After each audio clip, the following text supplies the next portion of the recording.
গাঁজার ব্যবসা করে, গাঁজার প্রশ্রয় দেয়, গাঁজা বহন করে, গাঁজার ব্যবসার মূল্য খায়, এরকম ব্যক্তি এরকম এই ধরনের 10 ব্যক্তিকে আল্লাহ তাআলা লানত করেন।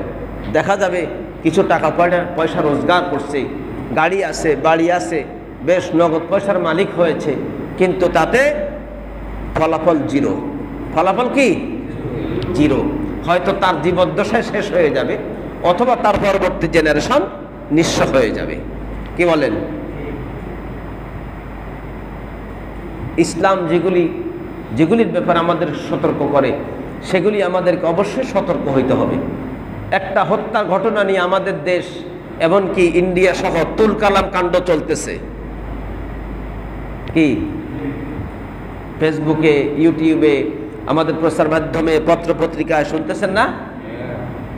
ওই হত্যাকাণ্ডের ঘটনা এবং তার পিছনের রহস্য, ওইটা কি ভালো খবর? ভালো খবর? ওখানে চোরাচালানি কারবারি, ওখানে নেশাগ্রস্ত, ওখানে অপরাধ ওই জগতের সাথে যুক্ত।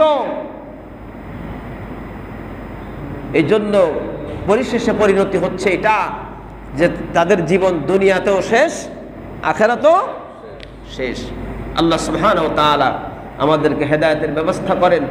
আমাদের যেই ইয়াং ছেলেগুলি, যুবকগুলি নষ্ট হয়ে যাচ্ছে আজকে মাদকের কারণে, মাদক সেবনের কারণে। ডাক্তাররা বলছে, কি কয়? Liver cirrhosis.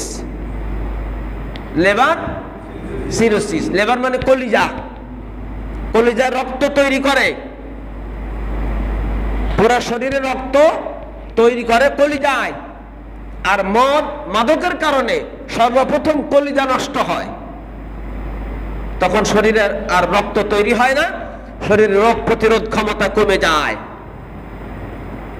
আগে না বুঝলো মনি চান্দু, পরে বুঝবে, পরে বুঝবে।